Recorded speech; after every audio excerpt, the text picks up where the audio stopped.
एक फौजी की कहानी। राजस्थान के एक छोटे से गांव धौलपुर में जन्मा अर्जुन बचपन से ही सेना में जाने का सपना देखा करता था। उसके पिता एक किसान थे और परिवार की आर्थिक स्थिति बहुत साधारण थी, लेकिन अर्जुन का हौसला बुलंद था।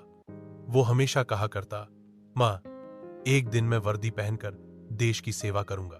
स्कूल की पढ़ाई पूरी करने के बाद अर्जुन ने आर्मी की भर्ती में भाग लिया। गांव में बहुत कम लोग सेना में जाते थे, इसीलिए सबकी उम्मीदें उसी पर टिकी थीं।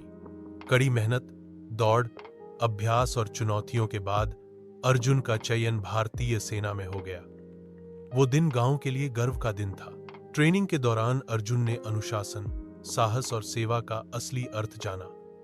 उसे जम्मू कश्मीर में एक यूनिट में तैनात किया गया, जहां मौसम की सख्ती और दुश्मनों की नजरें दोनों से हर पल मुकाबला करना पड़ता था।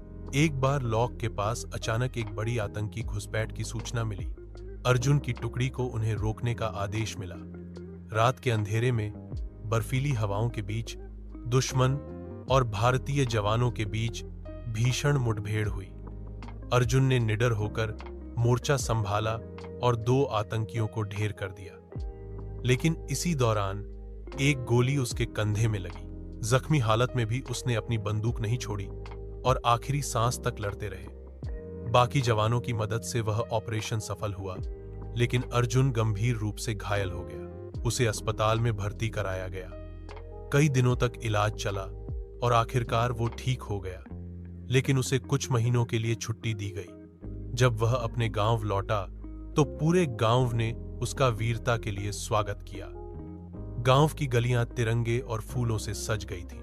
अर्जुन को शौर्य चक्र से सम्मानित किया गया। वह अब न सिर्फ अपने परिवार का बल्कि पूरे देश का गर्व बन चुका था। आज अर्जुन रिटायर हो चुका है, लेकिन वह गांव के बच्चों को सेना में भर्ती की तैयारी करवाता है। उसका मानना है कि देश की सेवा सबसे बड़ा धर्म है। वो कहता है, एक फौजी सिर्फ सरहद पर ही नहीं लड़ता, वो अपने गांव, समाज और देश के भविष्य के लिए भी लड़ता है। निष्कर्ष, अर्जुन जैसे फौजी हमारे देश की असली ताकत है। उनकी बहादुरी, समर्पण और देशभक्ति हमें प्रेरणा देती है कि हम भी अपने क्षेत्र में पूरी निष्ठा से